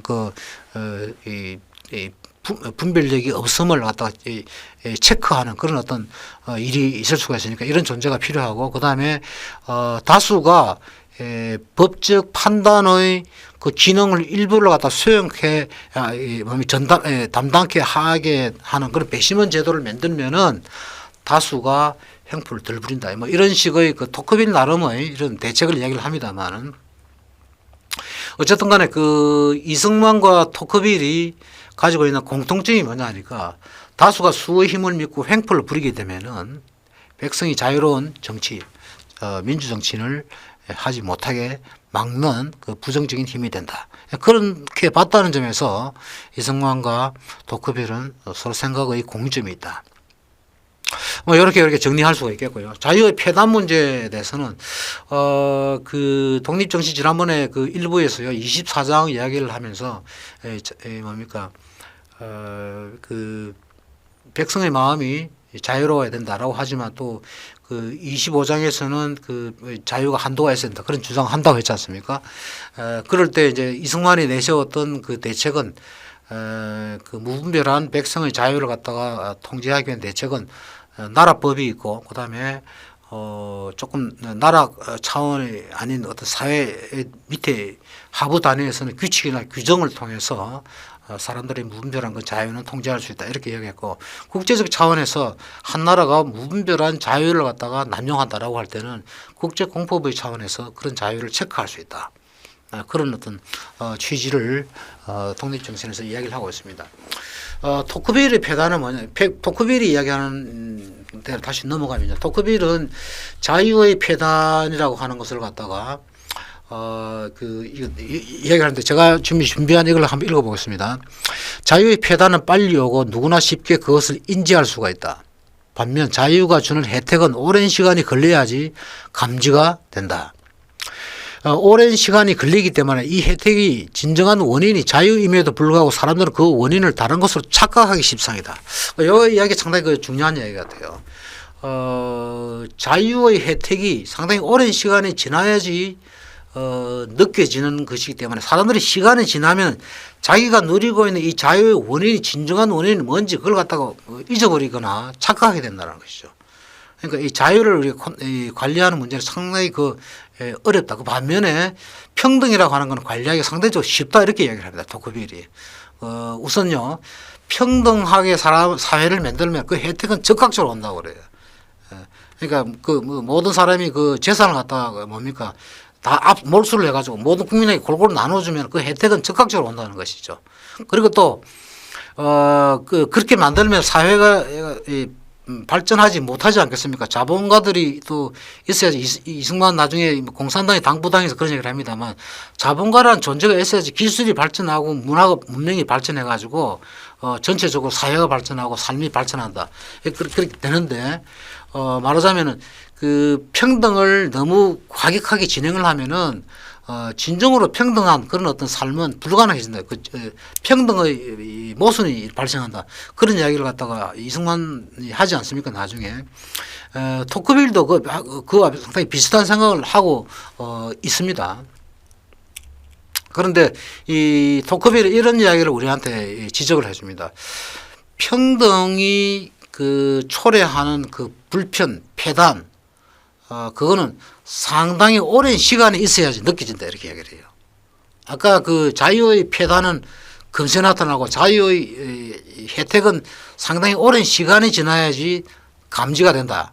반면에 평등은 그 혜택이 즉각적으로 효과가 나타나고 또 그 폐단은 오랜 시간이 지나야지 그 폐단을 감지할 수가 있다는 거죠. 그러니까 사람들이 뭡니까 토크빌 볼 때 사람들은 이 자유보다는 평등을 더 귀하게 여긴다는 것이죠. 그런 점에서는 이승만과 토크빌이 생각의 차이가 조금 있지 않느냐 그런 생각이 듭니다. 내가 그걸 참고로 말씀을 드리겠습니다. 자, 그 이승만은 나중에 그 대통령이 됐을 때요, 그 취임 연설할 때 이런 이야기를 합니다. 민주주의는 더디지만 전국에 가서는 의가 악을 이긴다는 것을 믿고 참으면서 우리가 가야 된다. 이런 말을 연설에서 하지 않습니까? 그러니까 그 민주주의가 주는 자유가 주는 혜택하고 똑같은 이야기죠. 민주주의를 만들면은 사람들이 자유를 느끼지 않습니까? 그런데 그 자유가 주는 단박에 주는 어떤 그런 폐단 때문에 민주주의가 단박에 제기하는 그런 폐단 때문에 이걸 없애려고 이렇게 하고 싶은 욕구도 들겠지만 참고 견디자는 거죠. 언젠가는 우리가 민주주의를 잘했다라고 하는 그런 우리가 그 민주주의 혜택을 누릴 때 그럴 시기가 올 것이다. 그러니까 지금은 폐단이 있더라도 참고 견디자 그 이야기 아닙니까? 이 대목에서는 이승만은 그 미국의 민주주의의 저술과 토크빌과 생각이 똑같다라고 저는 생각했어요. 자, 그 다음에 독립정치 4장에 보면은 백성이 힘써 노력하면 된다. 이런 타이틀을 걸고요. 이승만 이런 이야기를 합니다. 국가란 법과 규칙이 있어가지고 백성이 각자 돈을 내어 일을 시키고 감독한다. 관리들은 모임의 사무원이고, 요건 참 표현이 참 참신합니다. 1904년도에 어떻게 이렇게 생각을 했을 수 있는지 제가 놀랐습니다만, 관리들은 모임의 사무원이라면 백성은 회원이다. 그러니까 백성이 주인이고 관리들은 그 심부름꾼이라는 얘기죠. 관리가 일을 잘하고 못하고는 회원들의 성원과 감독, 역량과 의지에 달렸다. 이런 이야기를 갖다가 1904년도에 했다는 게 놀랍지 않습니까? 그리고 여기는 이런 이야기는요. 토크빌이 미국의 민주주의에서 말하는 아메리카의 주권 재민 원칙, 그 다음에 합중국의 민권 지배의 원칙, 원리, 그 다음에 합중국에서 정치 결사 이런 이야기를 할 때 그 토크빌의 취지와 상당히 비슷하다는 것이죠. 백성이 주인이고 관리들은 그 주인의 심부름을 하는 심부름꾼이다. 그러니까 이런 그 생각은 토크빌이 요 책에서 미국의 민주주의에서 했던 요 대목에서 했던 것들하고 상당히 유사하다는 것이죠. 자, 그 다음에 그 24장에서 백성 마음이 먼저 자유해야 한다. 여기서 8가지 주장을 하는데 그 3가지가 보면은 첫째, 반상의 등분을 깨야 된다. 반상. 그러니까 사대부들과 그 다음에 이 상민들이죠. 평범한 사람들이죠. 그 차이를 깨야 된다. 그리고 생각을 제 뜻대로, 백성들은 생각을 자기 뜻대로 남의 눈치나 이런 걸 보지 않고 자기 뜻대로 해야 된다. 그 다음에 사람들이 벼슬에 무조건 복종하는 그건 노예 근성이니까 그걸 버려야 된다. 이런 이야기를 할 때 이승만은 뭘 염두에 두고 있었냐. 관리들이나 일반 백성들 다 본질적으로 평등하다는 거죠. 아까 우리가 홉스의 뭐 긍정적 자연권 이런 이야기를 했습니다만 이승만 역시 관리나 백성이나 다 평등하다. 이런 이야기를 하는데요. 토크빌도 미국의 민주주의 2권 사부에서 이 평등은 자연이 인간으로 하여금 자유로운 제도를 수용하게 한다는 이제 여러 주장을 하는데 그런 어떤 토크빌의 주장을 상기한다 이렇게 생각할 수 있겠습니다. 그 다음에 교육의 정치라고 하는데 토크빌은 이런 이야기를 합니다. 이제 그 뭡니까 이 민주사회는 이제 과거 봉건사회나 귀족사회가 무너지고 이제 새로 유럽에 등장한 프랑스와 같은 유럽에 등장한 사회가 평등사회이고 민주사회 아닙니까? 토크빌이 이제 그런 시대에 살았다는 것이죠. 그런 시대에 살았는데 이런 새로운 민주사회에서는요. 덕이라는 것보다는 그보다 더 중요한 건 교육이라는 거죠. 교육. 덕으로서 사람을 감화시킨다 그런 것보다는 교육을 통해서 사람을 감화시키는 것이 상당히 중요하다. 이런 주장을 하는데요.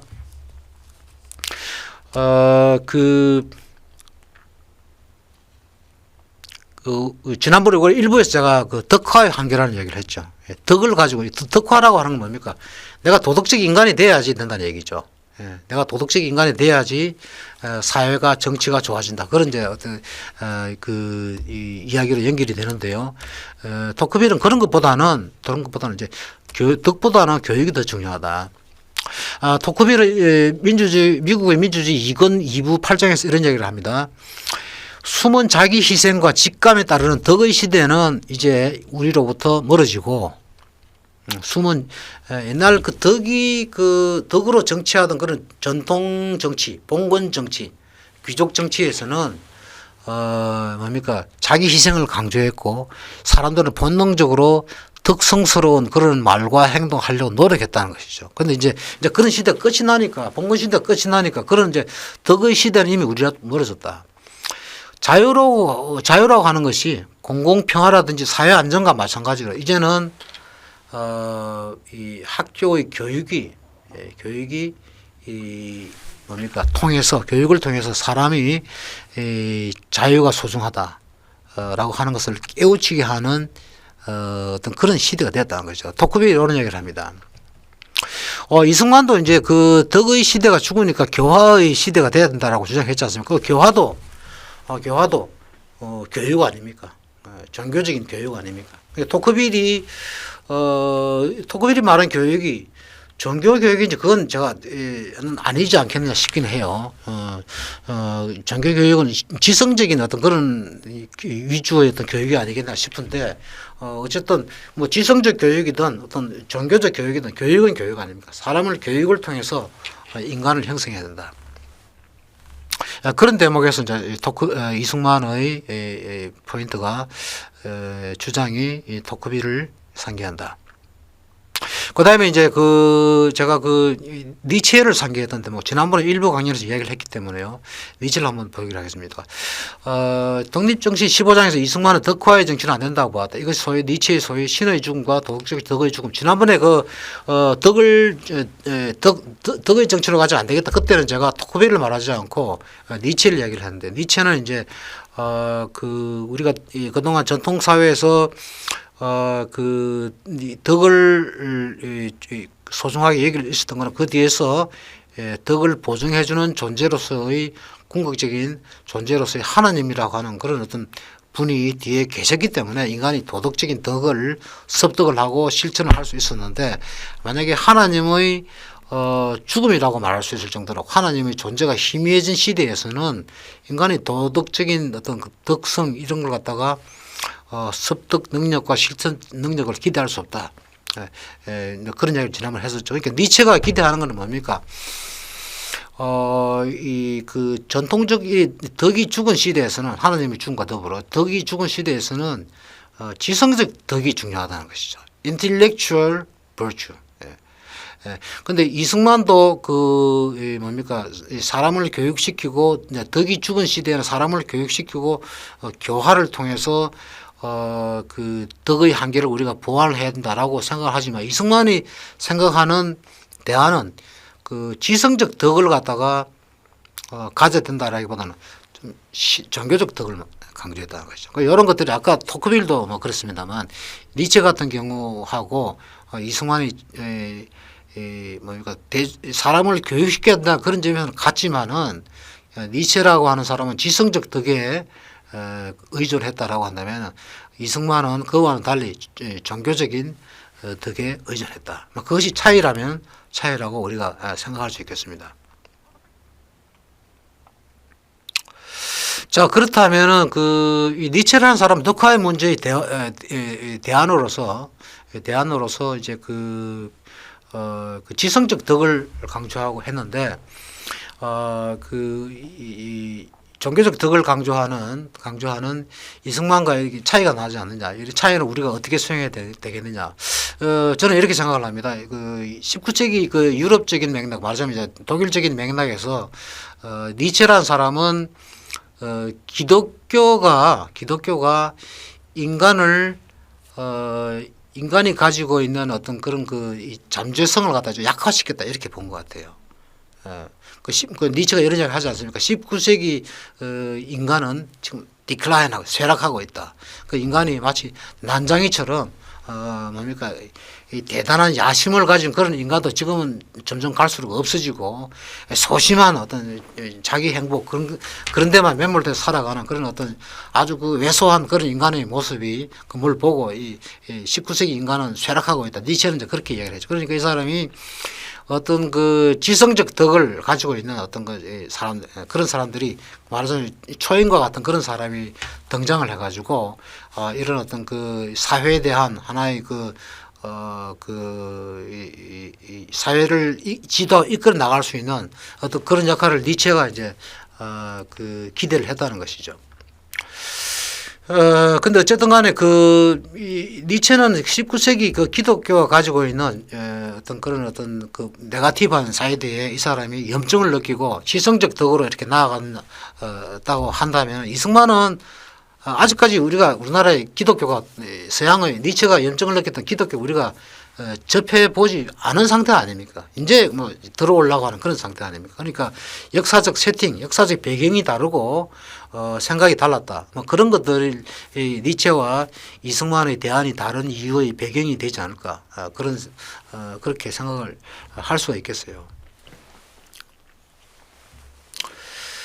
자, 종교는 대중의 영역이다라고 하는 이런 것도 지난 일부에서 제가 언급을 했는데요. 뭐 이런 대목에서는 그 이승만이나 니체나 사실 뭐 크게 다르지 않다라고 생각이 돼요. 또 아까 얘기했지만 도덕적 정직성에서 이승만은 조선의 문제에 대한 어떤 이 해법을 찾으려고 했던 반면에 니체는 지성적인 어떤 정직성, 그런 데서 유럽의 문제, 자기가 보았던 유럽 인간의 문제, 유럽 정치의 문제, 그런 걸 갖다가 해결하려고 했다. 그런 것들이 차이다라고 우리가 생각할 수 있겠습니다. 그리고 아까 아까 제가 뭐 니체는 초인이라고 하는 그런 어떤 이브맨시라고 하는 그런 어떤 존재를 상당히 고대를 했고요. 반면에 이승만은 백성이 기독교적 정신으로 이렇게 교화되는 그런 걸 강조를 했지 않았습니까? 그런 차이점도 있다 말할 수도 있고요.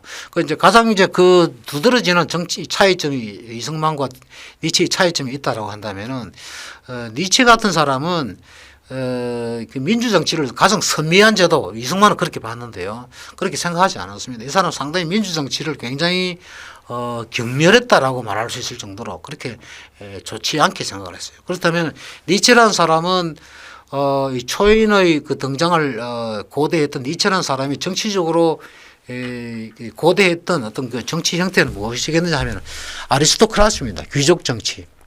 고대 아리스토텔레스도 이렇게 예견했던, 근데 아리스토텔레스도 보았던 어떤 그런 형태 중에 하나였던 귀족 정치 체제라고 하는 그런 것들을 상당히 니체는 선호했다는 것이죠. 근데 이승만은 뭡니까? 궁극적으로 이승만이 선호했던 것은 민주 정치 제도입니다. 귀족 정치 제도가 아니고. 그리고 당장 조선의 실정에 당장은 지금 우리가 수행해야 될 필요가 있다라고 봤던 제도는 입헌 정치 제도였다는 것이죠. 그러니까 조선의 백성이 더 교화되고 학문 수준이 더욱더 높아지고 사고 수준이 높아지면은 궁극적으로 우리는 민주정치로 가야 된다. 그것이 이승만의 즉 사고였다는 거죠. 이런 점에서도 이승만과 니체의 차이점을 우리가 볼 수가 있을 것 같아요. 그다음에 마지막으로요. 시간이 좀 갔습니다. 마지막으로 이제 19세기 자유주의자들과 이승만과의 연관을 한번 말해 보겠습니다. 자, 요 대목은 제가요, 전 연세대 교수님이 있었던 유행익 선생님의 책으로서부터 제가 도움을 받았던 대목인데요. 피터 팔리, 제일 왼쪽에 있는 저 사진이 피터 팔리라는 분이고, 그 다음에 두 번째 로버트 맥켄지라는 분이고요. 그 다음에 세 번째 인물이 윌리엄 스윈튼이라는 분이고, 네 번째 인물이 윌리엄 그리피스입니다. 제일 왼쪽에 피터 팔리는 미국인이고요. 두 번째 로버트 맥켄지는 영국 사람이고, 그 다음에 윌리엄 스윈턴도 영국 사람입니다. 그리고 마지막에는 그리피스는 미국 사람이고요. 유영익 교수에 의하면은 이승만은 독립정신을 저술하면서 다음은 19세기 저술들을 참고했다. 이들은 칸트, 헤겔 이후의 자유주의 성향을 보인다. 요거는 제 이야기입니다. 이 네 분의 그 19세기 저술가들이 칸트, 헤겔적인 어떤 그런 자유주의 성향을 가지고 있지 않느냐라고 저는 생각을 했어요. 자, 피터 팔리라는 사람이 썼던 유니버설 히스토리, 보편 역사, 그러니까 지리에 기초한 보편 역사, 우리말로 이렇게 번역을 하면 이렇게 되겠죠. 그 다음에 영국 사람 로버트 맥켄지가 썼던 19세기 하나의 역사라는 어떤 그 제목을 가진 책. 그 다음에 영국 사람 윌리엄 스윈튼이라는 사람이 Outlines of the World History, 세계의 역사의 그 개관 뭐 이런 얘기죠. 그 다음에 윌리엄 그리피스가 썼던 코리아 더 허밋 네이션, 은자의 나라 한국. 아마 요 네 권 중에서 우리 한국 사람들에게 가장 익숙하게 알려져 있던 책은 아마 이 그리피스 책이 아닐까 싶습니다. 우선 그 피터 팔리가 이승만의 이 독립정신 책을 저술을 할 때요. 아시아의 비중을 이승만이 이야기하지 않습니까? 아시아는 교화와 문명이 있어가지고, 최초 발상지다 이런 이야기를 하지 않습니까? 독립정신 12장에서 그런 이야기를 하죠. 그리고 이 이야기가 아마도 피터 팔리의 그 저술에서 많이 따온 것 아니냐. 피터 팔리의 책에 보면요. 이 지리에 기초한 보편정사 책에 보면은 이런 이야기가 아담이 아시아에서 탄생했다. 이런 이야기를 피터 팔리가 하고 있습니다. 그래서 요 대목에서 이승만이 팔리를 활용했다. 그 다음에 또 이승만이 또 팔리를 활용했던 부분이 또 두 번째 보면은 이제 팔리가 가지고 있는 아시아인에 대한 관점인데요. 아시아인들이 유럽과 달리 미몽 상태에 있다. 그리고 미신을 많이 믿는다라는 거. 팔리가 그렇게 봤다는 거죠. 어디서 이승만이 이제 이런 이야기를 하느냐 하면은, 그 이승만이 독립정신 24장에서요. 팔은 사람에게 만물을 다스릴 권리가 있음을 알지 못하는 폐단이 있다. 뭐 이런 이야기를 할 때, 조선의 백성이 원인을 탐구하는 과학적 정신이 결여되어서 헛것과 미신을 숭상한다. 이런 이야기를 갖다가 이렇게 하는데요. 이것은 이제 팔리가 하는 이야기를 많이 상기를 해요. 팔리가 자기 책 96장에 보면은 아시아인들은 교육이 진보가 없고 자유를 몰랐고 좀 설알인 이야기입니다. 우리가 볼 때 진실을 아시아인들은 가치 없게 여긴다. 그리고 덕을 칭송하지 않는다. 가정을 안락한 곳으로 알지 못한다.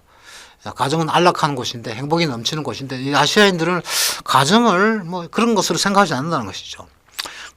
이런 부분과 또 팔리가 97쪽에 보면은요. 아시아인은 그 하나님의 성격, 신의 성격과 그다음에 인간의 운명에 대해서 좀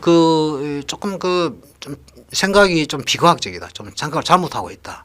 이런 지적을 하는데 아시아인의 종교관에 좀 문제가 있다. 이제 그런 지적이죠.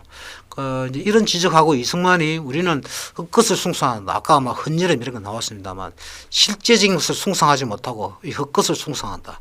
미신을 숭상한다. 뭐 이런 이야기 하는 것이 팔리의 정신을 상당히 많이 상기한다. 그렇게 제가 말씀드릴 수 있다고 생각되고요. 그 다음에 왕정과 백성을 이야기를 하는데 그 왕정 하에서 백성은 노예다라고 이승만은 15장에서 얘기를 하죠. 근데 팔리도 이런 이야기를 해요.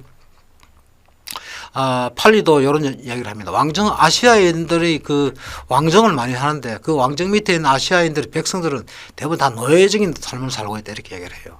근데 저는 제가 마키아벨리를 공부했던 사람 입장에서 제가 요 대목을 팔리의 요 주장을 보고 이승만의 요 주장을 봤을 때 왕정을 전제 정치로 이렇게 팔리도 그렇게 부은 거구나 이렇게 생각을 했어요. 예. 왕정을 전제 정치로 봤다라고 하는 거는요. 아리스토텔레스적인 생각이 상당히 멀어지고 마키아벨리적인 생각과 상당히 근접한 생각이라고 저는 생각을 했어요. 그래서 이승만이 마키아벨리적인 그 왕정관을 생각할 때 부지불식간에 팔리의 책을 격려해서 마키아벨리적인 국가관에 근접하게 되었다. 저는 이렇게 생각을 했어요. 팔리의 주장을 격려를 해서 이승만의 국가관 중에 일부가 마키아벨리적 관점과 유사점을 보인다. 자, 그 다음에 네 번째 이승만이 진보를 말하는 대목이 있는데요. 통상과 자유를 말하는 대목이죠. 이승만의 진보를 말하죠. 학문과 기술의 진보. 그리고 또 우리가 또 이익을 지금 깨닫지 못하고 있는데 새 학문을 통해서 우리가 이익을 깨달아야 된다는 거. 그런 대목을 이야기할 때. 그 다음에 백성의 마음이 좀 어떤 노예적 상태인데 우리가 계명이 돼가지고 자유를 아는 백성이 된다라고 할 때, 학문의 진보를 이야기를 합니다. 그런데, 이런 진보를 말하는 대목도 팔리 역시 진보를 말하고 있지 않습니까? 오직 유럽인들만이 진보를 일으켰다. 뭐 이런 취지를 팔리가 이야기를 하는데요. 이승만도 그런 관점을 수용을 하는 것 같아요. 그리고 이제 지리에 있어가지고 이제 팔리는 아시아, 아프리카, 유럽, 아메리카, 오세아나 이렇게 5개의 대륙을 이야기를 하는데 이승만은 6개 대륙을 이야기해요. 제가 볼 때 이승만은 팔리의 이 5개 대륙의 그 분류 중에 아메리카를 갖다가 둘로 쪼갰어요. 남아메리카와 북아메리카. 이승만이 쪼갠 것 아니냐. 그 이승만이 왜 쪼갰느냐. 제가 들여다보니까 이승만은 남아메리카는 문명의 진보가 이룩되지 않았다. 이렇게 보고 있어요. 그런데 북아메리카, 캐나다나 미국과 같은 그런 나라에서는 문명의 진보를 이룩한 아메리카이기 때문에 남아메리카와 지리적으로도 구분될 필요가 있다. 그래서 이승만은 6대주를 말했지 않느냐. 그런 생각을 했습니다. 자, 그 다음에 두 번째 로버트 맥켄지라는 영국인 저술가가 있는데요. 이 로버트 맥켄지라는 사람이 썼던 이 책은요. 이 19세기라는 이 책은요. 황성신문과 독립신문의 이 책을 굉장히 내용을 많이 인용을 했다고 그래요. 그리고 우리나라 조선의 교과서가 맥켄지가 19세기라는 책에서 이야기했던 걸 많이 인용을 했다고 그러죠. 맥켄지도 피터 앞에서 이야기했던 피터 팔리처럼 진보를 이야기를 합니다. 진보를 이야기를 하는데 진보라고 하는 것이 유럽에서 성취가 됐다. 그렇지만 다른 지역에서는 진보가 성취됐다라고 말하지가 않습니다.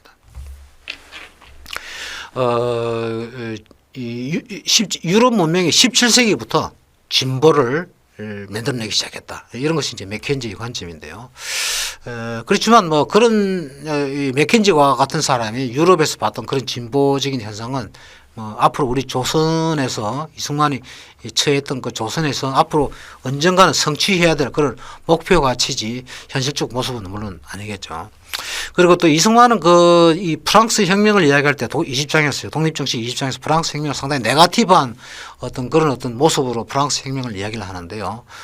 이것도 맥켄지를 좀 영향을 받은 것이 아니냐. 왜 그러냐. 맥켄지도 프랑스 혁명이 상당히 좀 네거티브하게 좀 부정적인 그런 앵글에서 이야기를 한다는 거죠. 왜 그러냐 하니까 이 혁명은 기본적으로는 아니다. 그리고 주동자는 누구냐. 주동자는 폭도다. 뭐 이런 식의 관점을 가지고 프랑스 혁명을 기술했는데 이승만도 다소 그런 것을 공유를 하고 있다. 이런 생각이 들었습니다. 그 다음에 윌리엄 스윈턴이라는 역사가입니다. 스윈턴이라는 사람은 Outline the World History, 세계 역사의 개관 그런 제목을 단 책을 썼죠. 이 책의 서문을 제가 잠깐 들여다보니까요. 역사는 도덕과 정신을 성장시킨다. 인간의 도덕과 정신을 성장시킨다. 이건 칸트와 헤겔과 사실은 같은 생각이에요. 칸트와 헤겔적인 사고와 비슷한 생각이다. 그리고 또 한 가지 팔리하고 비슷하다고 생각이 되는 게 스윈턴 역시요. 역사가 동양에서 시작했다 이렇게 이야기를 해요. 그래서 이 사람이 동양의 역사를 제일 앞장에서 기술합니다. 그래서 팔리와 스윈턴 이런 사람. 그러니까 그 당시 이런 걸 보면 서양 사람들은 인류 역사가 기원은 동양이었다 이렇게 보는 것이 일반적으로 공유되어 있었던 생각 같아요. 이승만도 그 생각을 독립정신에서 이야기를 했다는 거 지난번에 이야기를 했죠. 자, 스윈턴도 진보를 이야기를 하죠. 그러니까 피터 팔리라든지, 맥켄지라든지 스윈턴 이런 사람들 다 진보를 이야기를 합니다. 또 공통적으로 진보라고 하는 것은 서구 사회의 산물이고 근대 문명의 산물이다. 그래서 이승만은 7장에서 통상을 이야기할 7장에서 구라파의 인물과 교화, 정치와 학문은 6대에서 제일이다. 제일 진보되어 있다는 거죠. 이 이야기를 할 때 이런 것들이 이 팔리나 이 맥켄지, 스윈턴을 상기하게 된다는 거죠. 그 다음에 또 12장에 보면 6대주 유럽이 제일 개화가 됐다. 인류의 신대륙 중에서 인간의 6대주 중에서 유럽이 제일 문명이 발전된 지역이다라고 할 때도 이것을 이런 저술가들을 상기한다. 스윈턴은 17세기에 유럽에서 진보가 시작됐다. 그런 얘기를 하죠. 아마 자본주의가 16세기에 등장했던 이마누엘 월러스타인이 그렇게 주장을 하지 않았습니까? 아까 처음에 말씀을 드렸습니다만 자본주의가 등장하고 그 다음 세기에 진보라고 하는 것이 유럽에서 현저하게 나타났다. 뭐 이렇게 우리가 이해할 수 있을 것 같아요. 물론 뭐 이승만은 이런 걸 논의할 그런 계제는 아니었습니다만. 자, 마지막으로 이제 윌리엄 그리피스라고 하는 분 보면요. 이분은 책을 보면 제가 진보라는 표현은 쓰질 않는 것 같아요. 그런데 이제 여러 군데서 이 사람이 진보 이미지를 많이 시사를 합니다. 기독교가 조선에 도입된 이후에 조선이라는 사람은 조선이라는 나라는 비로소 근대 문명을 접하게 되었고, 뭐 이런 이야기를 합니다. 그럴 때 요거 이제 조선이 조금 진보된 어떤 그런 그 문명이 이제 되기 시작했다라고 하는 그런 어떤 것을 복선을 깔고 있는 것 같아요. 그리고 또 그 지식인들의 역할, 조선 지식인들의 역할이 그 봉건적인 유습을 많이 타파하는 그런 쪽으로 많이 조선 지식인들이 활동하게 되는데, 그런 대목도 간접적으로 조선 지식인들이 진보적인 어떤 그런 기능, 역할 이런 것들을 갖다가 시사하고 있다라고 생각을 했어요. 그 다음에 조선의 지식인들은 서구의 지식, 정치, 과학, 사회, 풍속, 수공, 기술, 정교함, 학술 자유, 학술의 소유, 생활의 이기를 인지했다. 뭐 이렇게 이야기할 때도 이분은 이 진보를 염두에 두고 있었다. 또 조선의 농노라든지 노비제도를 언급을 하는데요. 이런 것들도 폐지하는 것이 진보다라고 하는 그런 인상을 준다라는 것이죠. 그리고 또 조선의 교육의 실정이라를 이야기할 때 이것이 그 대중 계몽령이 아니고 소수의 어떤 과시형이다라고 이야기할 때도 교육은 대중을 계몽하는 것이 돼야 된다라고 하는 취지를 깔고 있단 말이죠. 그러니까 교육에 있어서 진보를 간접적으로 시사하고 있다. 그리고 또 뭐 반야만이라는 이런 표현을 쓰고 있다. 이럴 때도 이 그리피스는 진보를 시사하고 있다. 이렇게 생각이 듭니다. 서구의 통상, 과학, 종교가 조선의 모든 것을 다 바꾸었다. 그리피스가 이렇게 진술을 하는데 이것도 조선이 서구를 만남으로써 비로소 진보적인 그런 어떤 문명 세계를 접하게 됐다. 뭐 이런 복선을 여기서 깔고 있다. 그런 생각을 했습니다. 이런 것들이 이승만에게 진보적인 것을 생각하는 어떤 그 촉매자가 되지 않았겠느냐 그런 생각을 했습니다. 자, 그다음에 배운 자 역할이라는 대목을 보면요. 이승만은 독립정신에서 이런 이야기 합니다. 배운 자는 정부 관리가 되거나 아니면 글을 짓고 연설해 가지고 민심을 격동시켜 가지고 민심을 바꾸게 해야 된다는 것이죠. 이게 배운 자 역할이다. 이렇게 얘기를 하는데, 그리피스도 이 비슷한 이야기를 자기 책에서 합니다. 제가 한 313, 23, 629 한 세 군데서 그런 대목을 조금 느꼈는데요. 그리피스가 배운 자 역할을 이 대목에서 이야기할 때 그런 것을 힌트 삼아 가지고 이승만도 독립정신에서 배운 자 역할을 이렇게 구체화할 수 있었지 않느냐 그런 생각을 했습니다. 자, 근대 문명에 있어가지고 강압적인 어떤 강압이라고 하는 문제 한번 생각을 한번 해보겠습니다. 독립정신 9장에서 이승만은요, 이런 이야기를 합니다. 개명한 나라들은 다 만국이 통행하여 한 지방이라도 열리지 않은 곳이 없으며 한 사람도 열리지 않은 자가 없게 하는 것이 공통의 이익이라고 하는데, 이것이 참으로 나의 좋은 것을 세상과 함께 하자는 공평하고 정당한 뜻이다. 그러나 어두운 나라에서는 이 뜻을 모르고 말하기를 나는 남의 새 것도 원하지 아니하며 나의 옛 것도 버리지 않을 터이니 나 혼자 문을 닫아놓고 이전과 같이 따로 살겠다고 한다면 개명한 나라들이 어찌 이것을 자주독립 권리로 인정하고 네 마음대로 하라고 내버려 두겠는가. 네 마음대로 하고 내버려 두지 않을 것이다. 이런 얘기죠. 부득이 그를 압제하여 공본된, 그러니까 그 정의롭고 공평하고 정의로운 뜻을 따르고 편백한 생각을 버리라도록 할 것이니 이것이 곧 자주독립 권리가 침해받게 되는 큰 근본이다. 이승만이 이제 이렇게 이야기를 하죠.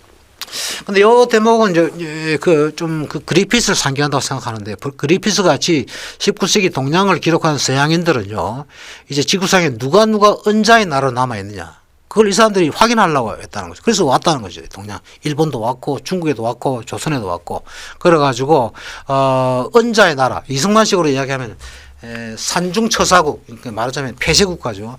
이 폐쇄국가를 이 사람들이 이 세계에 알려가지고 이 나라들을 개방하고 개명하는 방향으로 가도록 이렇게 하고자 하는 그런 어떤 동기들이 있었다는 것이죠.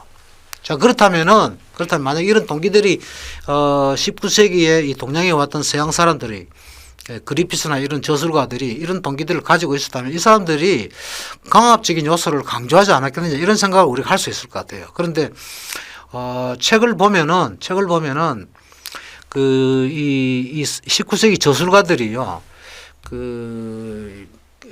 압제의 요소가 필요하다 이런 이야기는 명시적으로는 하지는 않는 것 같아요. 저는 그런 걸 좀 느꼈습니다. 압제의 요소가 필요하다. 그러니까 이 일본이나 한국이나 조선이나 중국이라는 이런 조금 덜 좀 개명된 이런 어떤 지역을 발전된 유럽이나 이 아메리카처럼 북아메리카처럼 이렇게 개명되고 개방된 그런 나라를 만들기 위해서 약간 좀 압제가 필요하다라는 그런 논리를 주장은 할 것 같은데 그런 건 잘 보이지 않는 것 같아요. 그렇다면 이승만이라는 사람이 스스로가 이 사람들의 저수를 봤던 이승만이라는 사람이 스스로가 압제를 해서라도 우리가 개명을 하고 서구적인 그런 방식으로서의 어떤 통상을 하는 것이 결국은 이롭지 않겠느냐 그런 생각으로 나아갔지 않겠느냐 저는 그렇게 생각을 했습니다.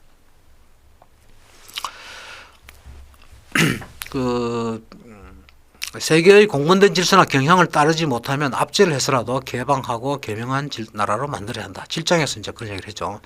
이 대목은 이승만이 독립정신에서 헌이름을 숭상하는 조선인의 의식을 비판하는 것과 궤도가 같다라고 생각이 되고요.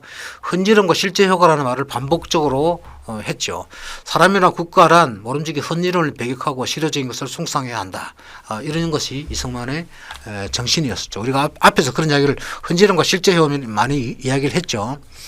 그리피스의 저술이 지적한 은자의 나라의 문제와 팔리 아시아인들의 잘못된 믿음에 대한 지적은 간접적으로라도 서구 문명에 의한 압제를 시사를 하고 있지만 이 사람들은 이 저술가는 그런 것도 명시적으로 강조하지는 않는 것처럼 보입니다. 이승만 자신이 이런 그 압제에 대한 이런 필요성을 조심스럽게나마 주장하는 것으로 나아가지 않느냐. 그렇다면은 이승만이라는 이 선구자는 제가 앞에서 오늘 이야기했던 모든 벌써 근대적 덕의 신드롬을 이해하고 알고 있었지 않느냐 그런 생각을 저는 하게 되었습니다. 근대적인 덕을 받아들여야지 조금 압제와 같은 그런 것이 있더라도 그런 걸 통해서라도 우리 자신의 그 미몽된 그런 삶과 생각을 벗어날 수 있겠다는 것이죠. 그렇다면 이승만이 그렇게 생각했다면 이승만은 서구의 근대 사상가들 아까 마키아벨리, 홉스 뭐 제가 등등 뭐 루소, 막스도 이야기를 했습니다만 이런 그 이승만은 이런 서구 근대 사상가들과 큰 테두리에서 보면 큰 궤도에서 보면은 일치되는 그런 궤도를 걸어갔던 선각자가 아니겠느냐. 저는 그렇게 생각했습니다. 이승만은 근대적 덕의 신드롬을 수용했다. 저는 그렇게 조심스럽게나마 근대적 덕을 이제 뭐 수용한다라고 하는 건 강압적인 수단을 통해서라도 우리를 갖다가 자신을 남기자 그런 얘기인데요. 이승만은 물론 조심스러운 어떤 그런 매너를 보여줍니다. 그러니까 뭐냐 하니까 우리 힘으로 이걸 해야지 남의 힘으로 우리가 이걸 하면은 우리 국권은 훼손당한다 그런 이야기를 분명히 합니다. 자기 책에서 그죠. 그런 걸 보면은 이승만은 압제를 수용하면서도 굉장히 조심스럽게 그걸 수용했다. 저는 뭐 그렇게 결론을 내리게 됐습니다. 자, 이 강압과 근대라고 하는 문제 잠깐 한번 생각을 해봅시다. 여전히 지금도 한국 사람에게는 이거는 우리가 근대를 이야기할 때 상당히 좀 논쟁거리가 되지 않나 그런 생각이 드는데요. 한국 사람들 아직까지도 근대를 강압과 폭력으로 인식하는 사람들이 많이 있는 것 같아요. 그 다음에 두 번째로 근대를 이야기할 때 일본 사람들이 근대를 들고 들어왔다는 거죠. 그러니까 근대를 마치 일본적인 것인 것처럼 그렇게 생각하는 사람들이 지금도 적지 않게 많이 있는 것 같아요. 그런데 따지고 보면은 일본 사람들이 근대를 일으킨 건 아니죠. 서양의 근대 사상가들이 근대를 일으켰죠. 그죠? 일본은 그걸 배워가지고 우리한테 뭐 전달한 그런 셈이 되는데 그러니까 근대적인 것은 서양적인 것이지 본질적으로 일본적인 것은 아니다라고 하는 그런 어떤 그 인식의 어떤 그런 어떤 지평을 우리가 가질 필요가 있을 것 같아요. 근대와 강압의 연관성이라고 하는 것을 우리가 조금 잘 인식해야 될 필요가 있다라고 생각이 되는데요. 제가 앞에서 말씀을 드렸습니다만 16세기 이래 서양의 근대 철학자들이 전통적인 덕의 관점, 그러니까 그리스 철학과 기독교가 서구인들에게 가르친 덕이나 어떤 그런 관점들이 비효율적이었다는 거죠. 때로는 그것들이 우리 삶에 있어 가지고 크게 유익하지 않은 그런 어떤 부분이 있었다는 것이죠. 그러니까 그런 난점을 느꼈던 최초의 철학자라고 하는 사람이 아까 리오 스트라스에 의하면 마키아벨리라는 사람이었다는 것이죠. 그 마키아벨리라는 사람이 그러니까 의식적으로 전통적인 덕의 관점을 벗어났다. 전통적인 덕의 관점 중에 가장 대표적인 게 뭡니까? 선은 선이고 악은 악이라는 것이죠. 그 선과 악의 사이에는 절대적인 구별 라인이 있어요. 구별 선이 있어요. 그런데 마키아벨리는 그런 전통적 도덕의 관점을 이노베이트 하려고 했죠. 선도 오용이 될 수 있다는 거죠. 선도 오용이 될 수 있다. 또 마찬가지로 악도 선용할 수 있다는 것이죠. 그것이 전통적인 어떤 도덕적으로 레볼루셔나이즈 했던 이런 마키아벨리가 이제 그런 걸 들고 나오면서 모든 벌추를 우리가 말할 수가 있게 되었다는 것이죠. 그런데 우리가 이런 연관을 잘 봐야 될 것 같아요. 강압은 나쁜 것이지만 강압이 좋은 결과를 가져온다고 그러면 마키아벨리적 의미에서 잘 사용된 악이다라고 말할 수가 있겠죠.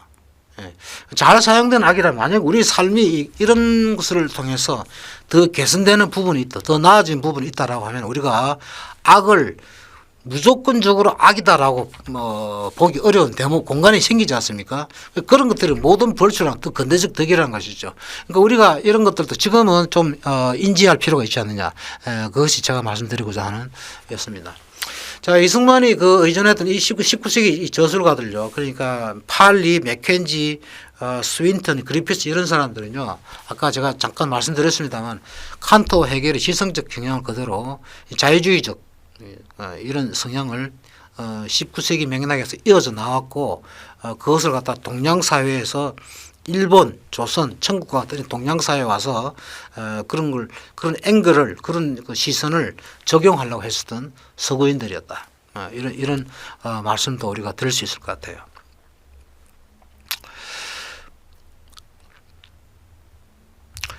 자, 시간이 많이 흘렀군요.